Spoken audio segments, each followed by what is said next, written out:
Here is a video on everything you need to know for the Algebra 2 Regents.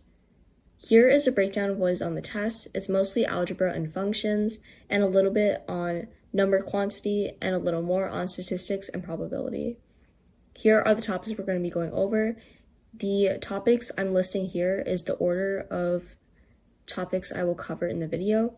So first, I cover number systems and polynomials, then exponents and rational functions, then functions and transformations, then trigonometry, then irrationals and radicals, then complex numbers, linear systems and equations, quadratic systems and conic sections, exponentials and logarithms, sequences and series, statistics and inference, probability, regression, and z-score.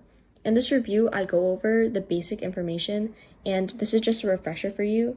If you want more or more help with problems, just let me know in the comments. So first, we're going to be going over polynomials. So we know a polynomial is an expression with one or more terms where each term is a product of a constant and a variable raised to a whole number power. And the degree of the polynomial is just the power of the variable that's the highest. So if you had a variable like x to the third, and then all the other variables had smaller exponents, then the degree would be 3. And a quadratic function has a degree of 2, and a cubic function has a degree of 3. So I'm going to go over how to multiply and divide polynomials. So when you multiply a polynomial, you need to distribute each term. So this could be the FOIL or box method. And then when you divide it, you can just do this by long division or synthetic division. Synthetic division can be quicker. So here's the FOIL method. Here's the box method. Here's long division. And here's synthetic division. So factoring polynomials.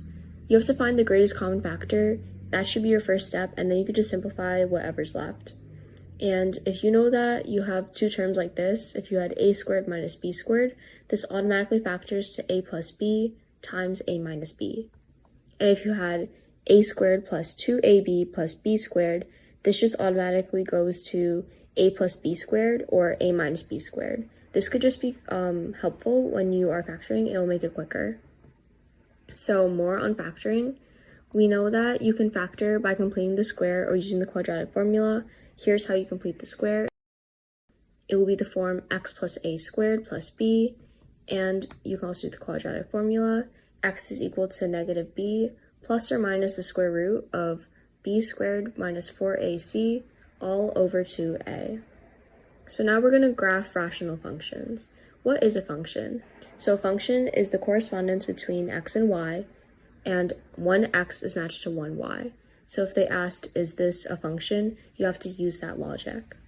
The x values or inputs are the domain, and the y values or outputs are the range. So you have to know how to find the features of a graph. When you find the 0, you just have to find whatever value makes the polynomial 0. So you set the numerator equal to 0, and then you solve for x. When you find the vertical asymptote, you need to set the denominator equal to 0 and solve for x, but any values of x which were eliminated in the numerator and denominator, they are not vertical asymptotes. You can't have a 0 and a vertical asymptote at the same value. So when you find the horizontal asymptote, you need to compare the degree of the numerator and denominator. Remember, the degree is the value of the exponent that is highest. So if the degree of the numerator was less than the degree of the denominator, the horizontal asymptote is equal to y equals 0. You have to make sure you say y equals. If the degree of the numerator was equal to the degree of the denominator, the horizontal asymptote is at the line y equals, and then whatever a divided by b is. And a divided by b is the coefficient of that exponent with the highest degree. And the degree of the numerator, if it was greater than the degree of the denominator, there is no horizontal asymptote. There would be a slant asymptote if the degree of the numerator was exactly 1 greater, but if it was more, then there's no slant asymptote. So the domain of the function is all real numbers, and it would be infinity to negative infinity, or you could write the symbol all real numbers. And to find what values are excluded from the domain, you need to set the denominator equal to 0. So it will be all real numbers except for whatever values you found. So when you find the features of a graph, you know the range of the function would just be all real numbers if the degree was odd. But if the degree was even, then the range would have a minimum or a maximum. So it would be whatever the minimum value is to infinity, or a negative infinity to whatever the maximum is. In order to find the minimum and maximum, you need to find the vertex. The y value of the vertex would be that minimum or maximum. So the vertex of a quadratic function is at x is equal to negative b divided by 2 times the a value. And when you find the vertex, you would plug in that x value you found into the quadratic function, and then the value is the y value of the vertex. So that means that's the minimum or maximum value of the function. And then you could determine if the parabola opens up or down. So if the a value was positive, the parabola opens up, and then the vertex is a minimum. If the a value was less than 0, so it was negative, the parabola will be opening down and the vertex is a maximum. So what other functions are there? We know we have the quadratic function. We have the formulas ax squared plus bx plus c is equal to 0, and the quadratic formula negative b plus or minus the square root of b squared minus 4ac divided by 2 times a. And we know that if a is greater than 0, it opens up. If a is less than 0, however, it opens down. And the discriminant helps us determine how many real solutions there are.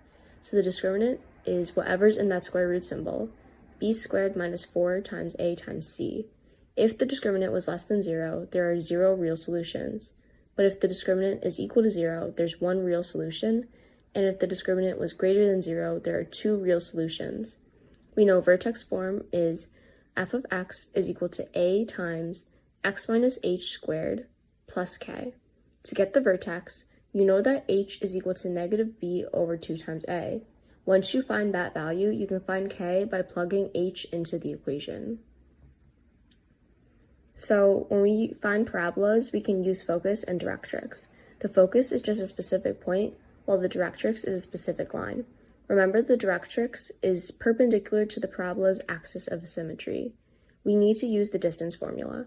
The distance formula is the square root of x1 minus x2 squared plus y1 minus y2 squared.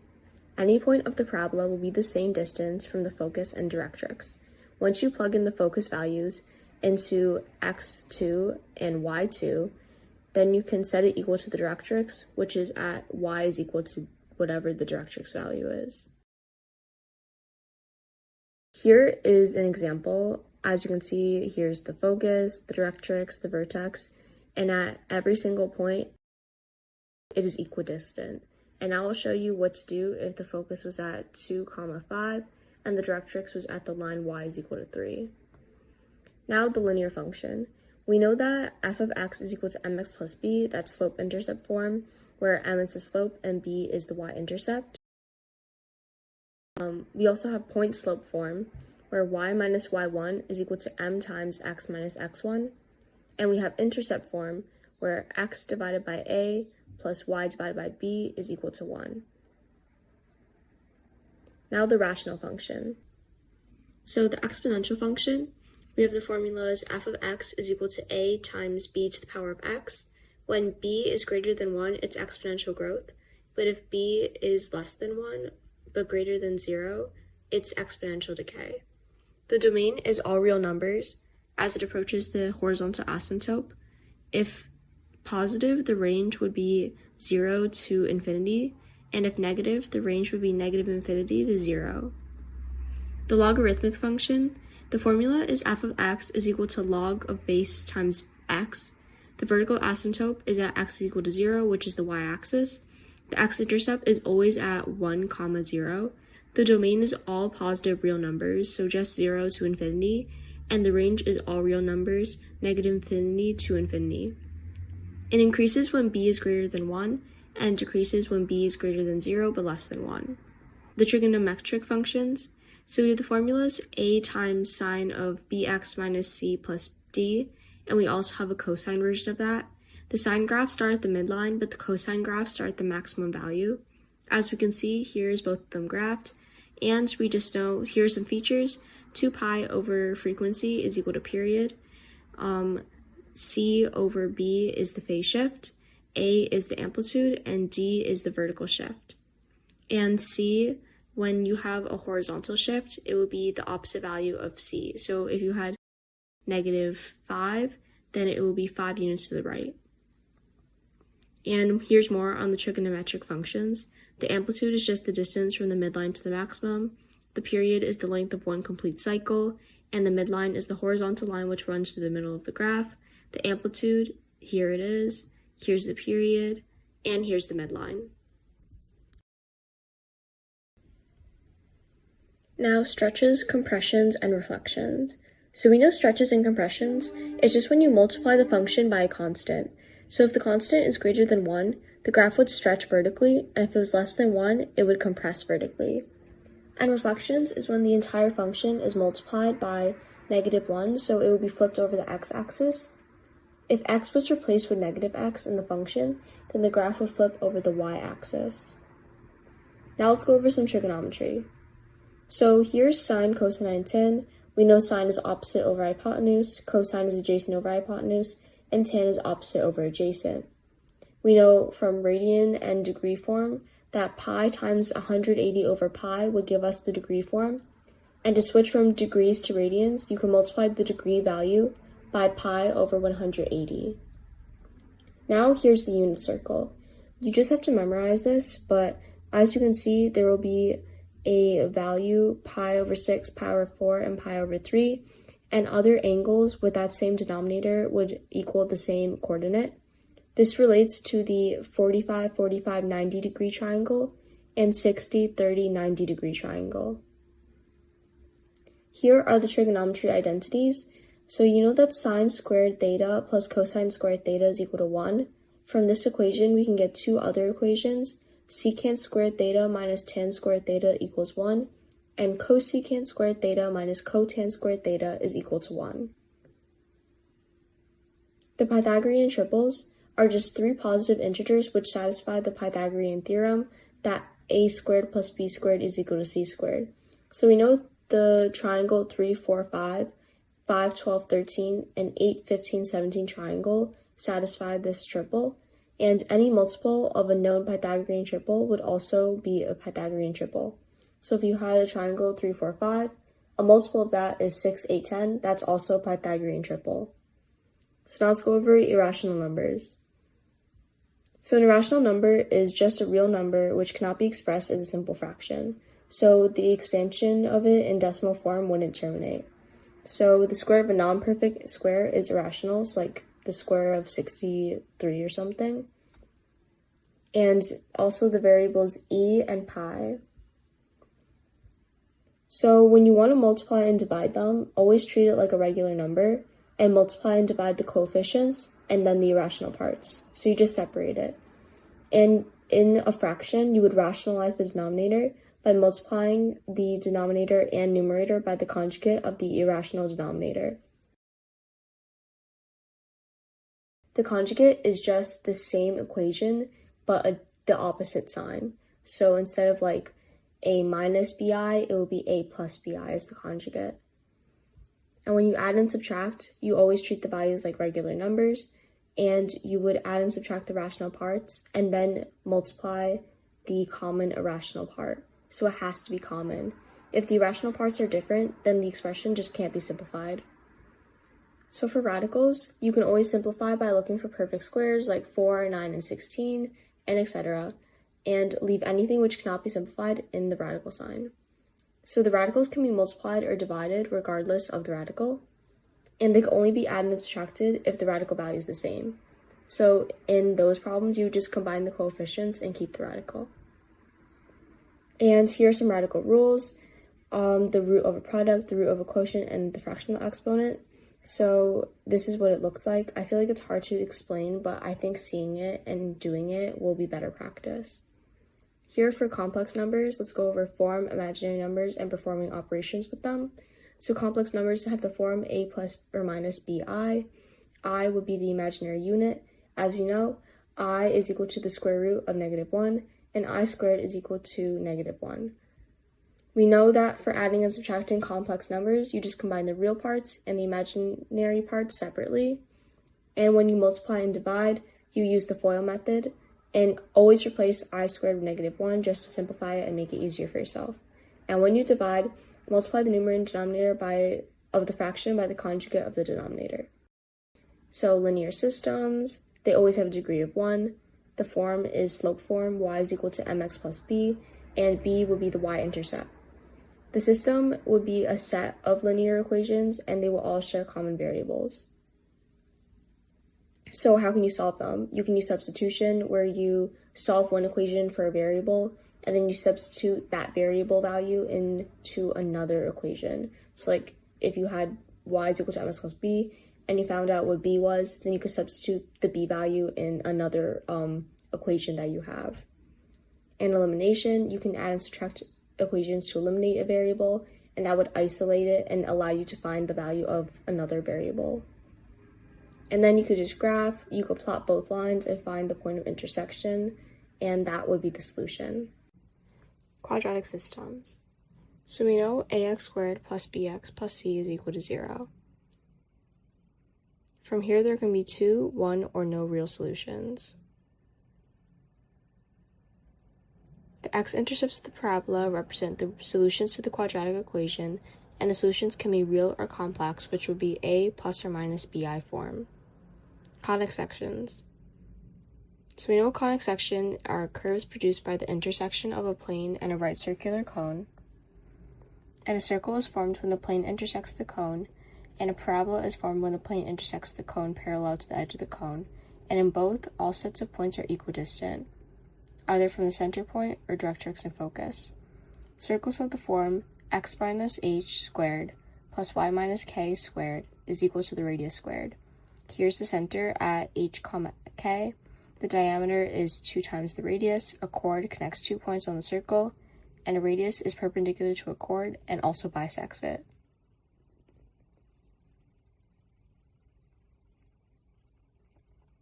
Parabolas. The general formula is ax squared plus bx plus c is equal to y, and the vertex form is y is equal to a times x minus h squared plus k. The vertex would also be at h, k. The axis of symmetry is at the line x is equal to h. The focus is a point inside the curve, while the directrix is a line outside of the curve. Exponentials and logarithms. Here are the exponent rules. When you raise it to an exponent and multiply it, you can just add the exponents together. If you have anything to the power of 0, the answer is 1. And if you are dividing two values with exponents, you can subtract the exponent values. And if you raise an exponent to a power, you just multiply the exponents. And if you raise two variables to an exponent, each variable will be raised to that power. And a negative exponent makes it into a fraction and moves it to the other side. Here are some logarithm rules. When you have a log base and then multiplying it by two variables, you can add those terms. Fraction x over y, then you would separate these as two terms using subtraction. And if you raise this to the exponent, you can move that exponent value to the front of the equation, and now it will be multiplied times it, like times the log. And if you had a log base and then you had a radical, but it's in this form, so we raise to the power radical sign x, it would just be whatever is inside the radical sign as the numerator and whatever is outside the radical sign as the denominator. And then, as you know, you can move the exponent in front of the log. And if you had log base of an equal value, then whatever the exponent is the answer. Because if you had like log base 10 of 10 raised to the power of 1, the answer is 1.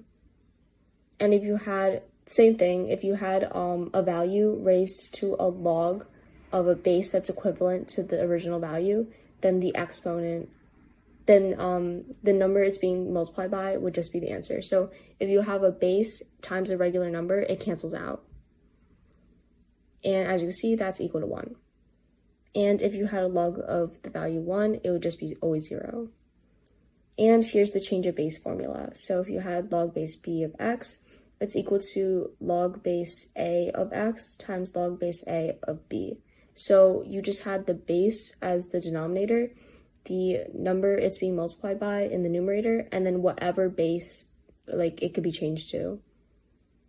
So the base of the logarithm is the value being raised to a power. And if you had b to the power of x is equal to y, that in logarithm form is log base b of x is equal to y. So you can use the trick BAE, B-A-E, or base answer exponent. And if you had log base e of x, this just becomes natural log, which is ln. So now graphing logs with transformations.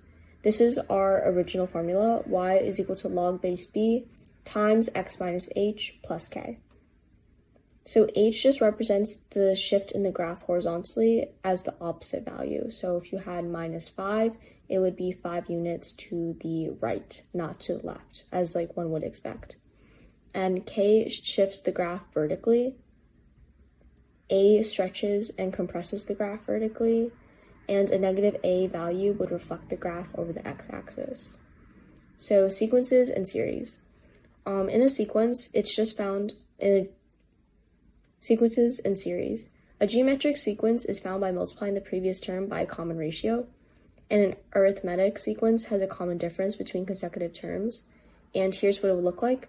In an arithmetic sequence, an is equal to the first term, plus n minus 1 times the common difference. And in a geometric sequence, a of n is equal to the original term times the common ratio raised to the power of n minus 1. So in a series, a geometric series is the sum of the terms in the geometric sequence, and the arithmetic sequence is the sum of the terms of the arithmetic sequence. This should say series. And a geometric series, here's the formula. The sum is equal to the first term minus the first term times the common ratio raised to the power of n, and the denominator is 1 minus the common ratio. And here's an arithmetic series. The sum is equal to n times first term plus a of n over 2. So here's statistics and inference, mean, median, and mode. We know the mean is the sum of all the values divided by the number of values. Mode is the value that appears most often in the dataset, and it's a measure of central tendency. The median is the middle value of the dataset. If the dataset has an even number of values, then the median is the average of the two middle values. There's a typo, sorry about that. And here's range, interquartile range, and standard deviation. So the range is just the difference between the maximum and minimum values. It describes the set of y values the function can attain and represents the distribution of function values. The interquartile range is the difference between the upper and lower quartile, and the quartiles are the means of the upper and lower half of the data respectively. And this measures statistical dispersion. The standard deviation is the measure of the spread of data around the mean, the square root of the variance, or average of the square differences from the mean. So here's how you'll find some of these on the calculator. I just included how to find mean, median, interquartile range, and standard deviation. The others, so mode and range, you can just calculate that. Probability. So here's how you'll find the probability if it was the first condition and the second condition. So it would just be the probability of the first event divided by the second event times the probability of the second event. And if you have the probability of one event or the probability of the other event, it will be the probability of the first event plus the probability of the second event minus the probability of both. And then if you had the probability of one event given the other event, it will be the probability of the other event given the first event times the probability of the second event divided by the probability of the second event. And if you had the probability, in general, it's just the number of favorable outcomes over the number of possible outcomes. I'm so sorry, that's also misspelled. Now regression. We have variables, lines of best fit, and interpreting. So the dependent variable is the variable you're trying to predict, and the independent variable is the variable used to predict the dependent variable.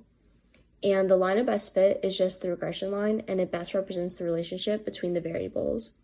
And the y-intercept is the point where the regression line crosses the x-axis, so that's when x is equal to 0, and it's basically just the starting value. So here's how it looks like on the calculator. When you go to stat and then you go to the right arrow and you select calc, you can see all these ways of seeing the regression values.